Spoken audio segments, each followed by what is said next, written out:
السلام عليكم ورحمة الله وبركاته. فيديو النهاردة فيديو غريب جدا. فيديو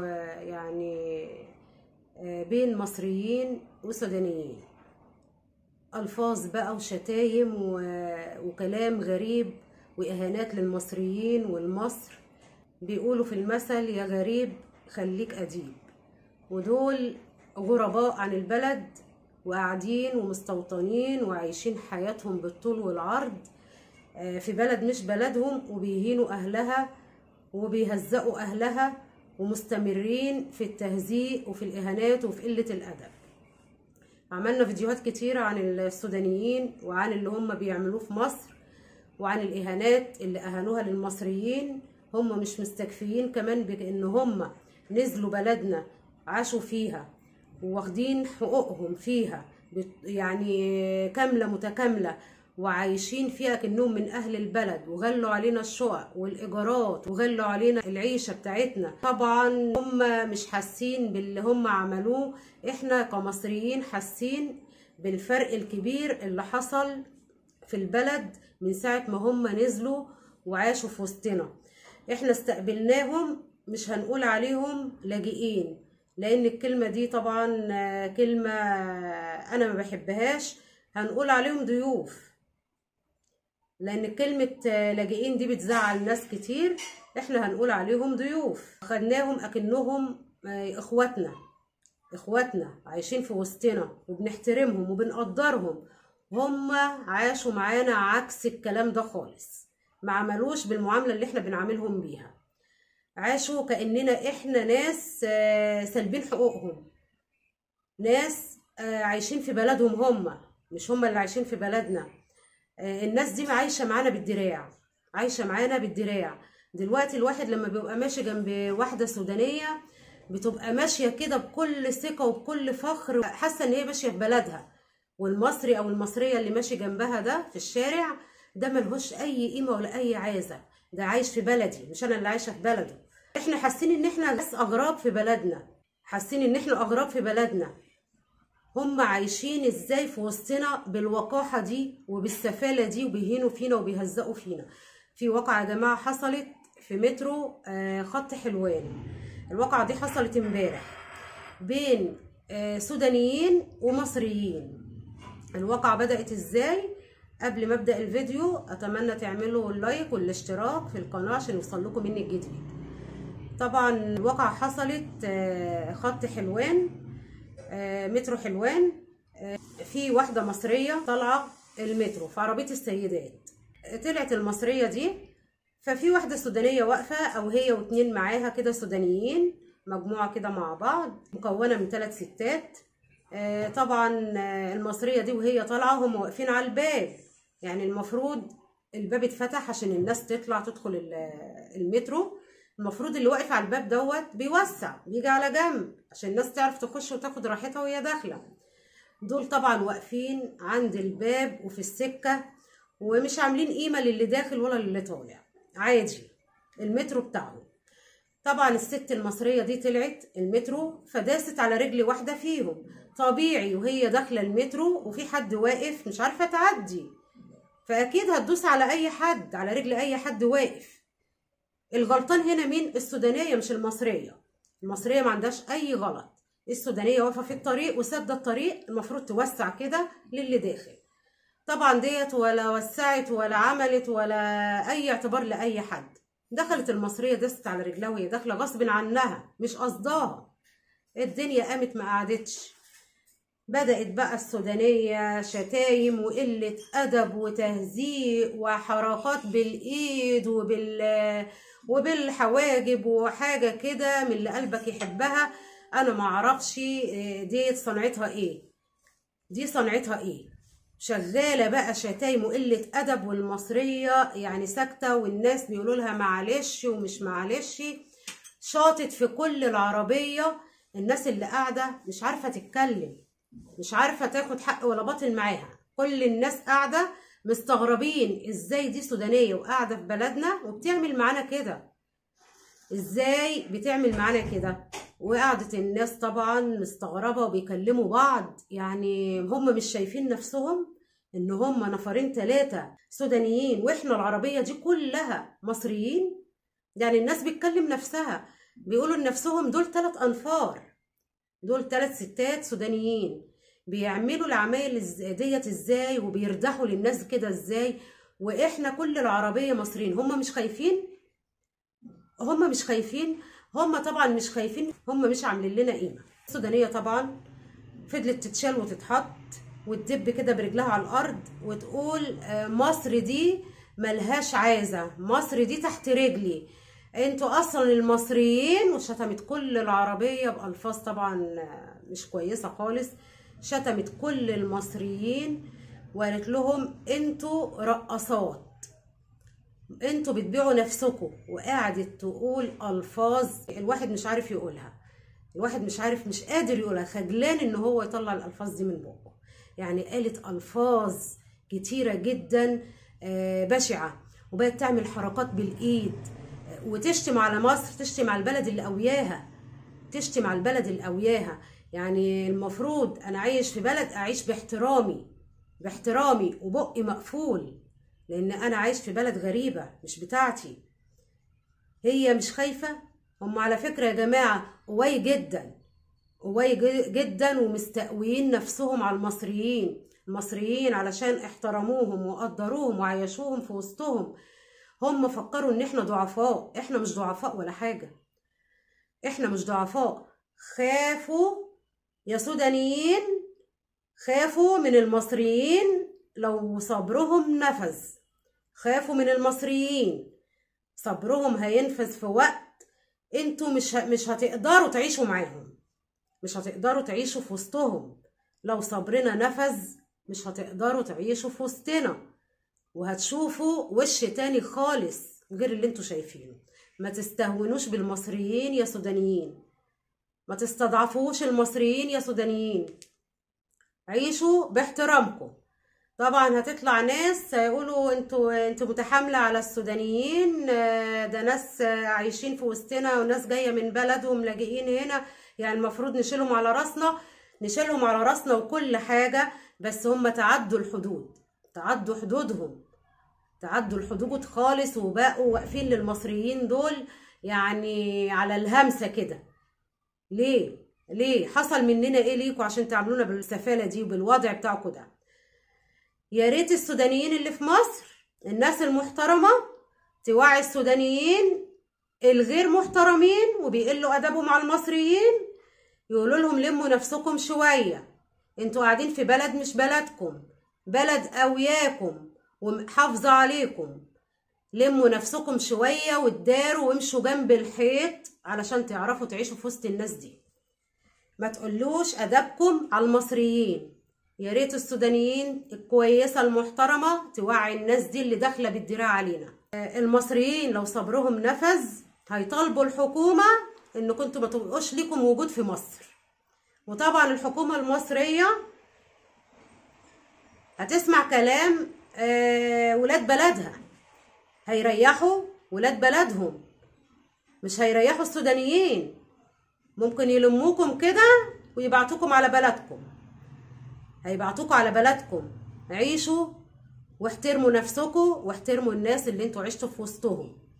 انتوا رحتوا بلاد بعدتكم ورمتكم في الصحراء، في بلاد ما دخلتكمش من اساسه، وفي بلاد عملت لكم خيم بعيد عن حياتهم خالص، عن المدن بتاعتهم، وقعدتكم في الصحراء. انتوا هنا عايشين رايحين جايين داخلين السوبر ماركت، بنلاقيكم بالعشرات في السوبر ماركت. المترو شاركتونا فيه، بتبقوا موجودين في قلب المترو، واي حد مصري طالع بيلاقيكوا قاعدين على الكراسي، واصحاب البلد واقفين مش لاقيين مكان يقعدوا فيه، وانتوا قاعدين بكل اريحيه كده على الكراسي وعادي عايشين حياتكم، دي بلدكم. يعني انا مره كنت ماشيه جنب 2 سودانيين، احنا ماشيين في مكان زحمه، فهي يعني ماشيه جنبي، فانا جيت عليها سنه من الزحمه، بتاخل لراجل كان ماشي جنبي فجيت عليها سنه.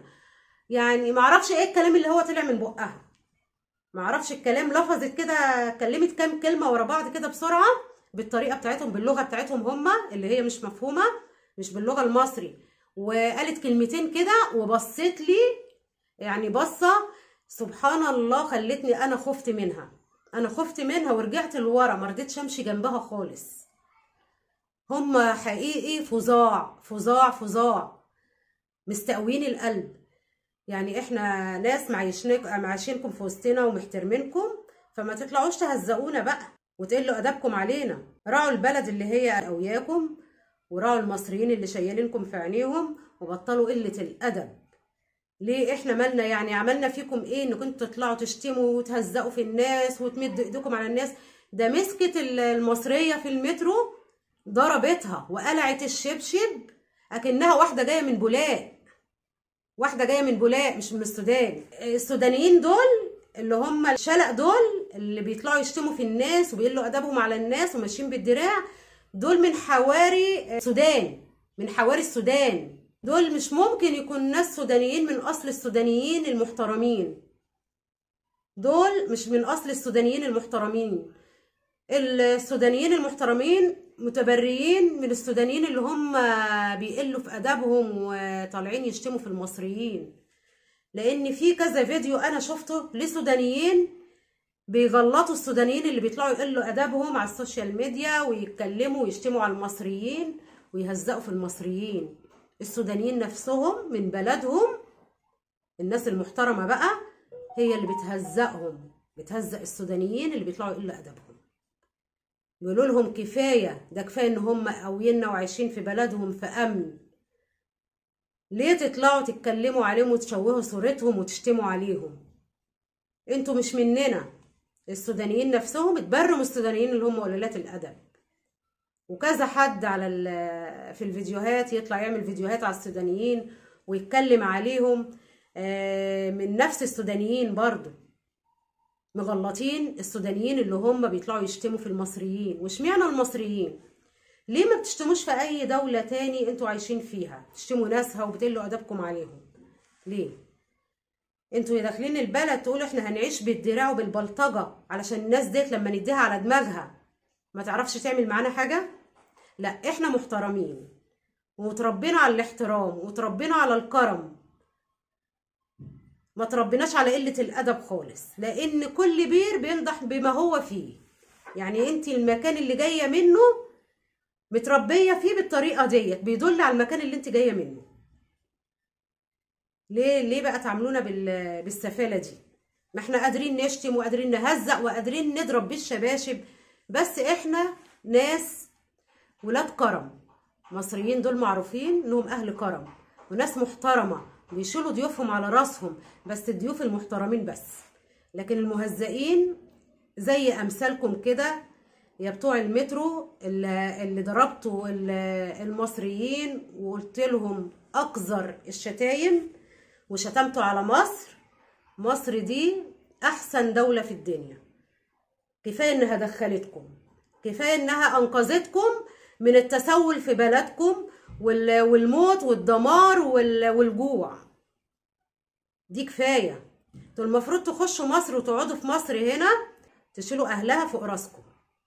السودانية قعدت تقول كلام ما يتقالش والفاظ بذيئة وتضرب بالشبشب. قلعت الشبشب من رجلها وبتضرب بيه المصرية. يعني كذا واحدة مصرية، طبعا المصريات طبعا قاموا عليها لما سمعوا بقى الشتيمة وبتخوض في عرضهم. دي بتخوض في عرضهم، بتخوض في عرض المصريات. يعني المفروض كل راجل جدع وكل ست جدعة تكتب في الكومنتات السودانيين اللي بالوضع ده والناس اللي مش محترمة جزاتهم ايه، ونطالب بترحيلهم ونجدد تاني بترحيل السودانيين.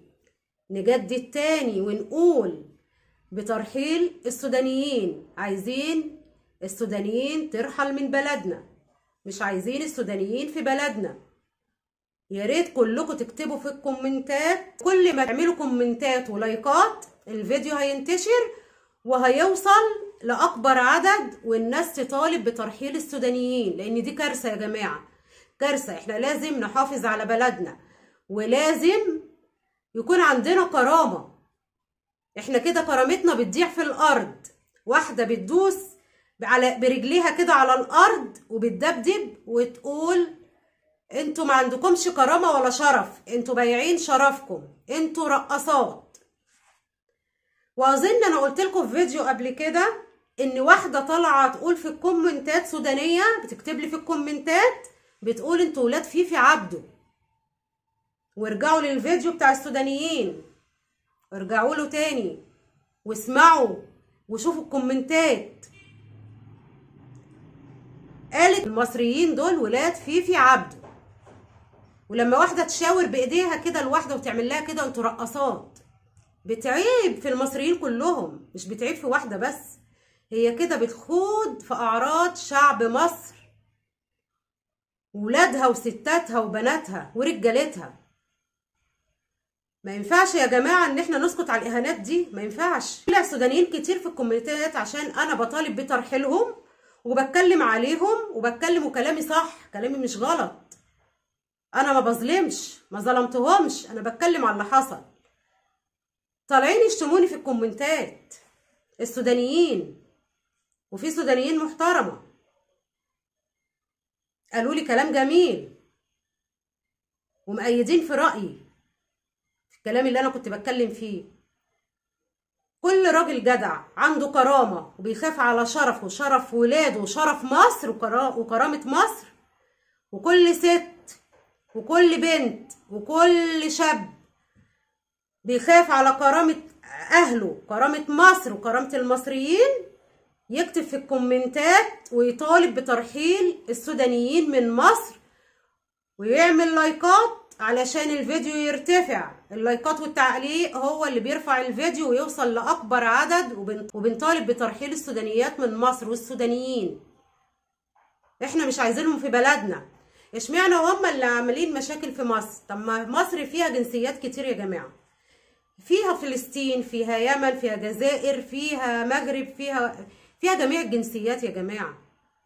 اشمعنى السودانيين اللي حصل معاهم كده مش عايزينهم؟ بنطالب بترحيلهم.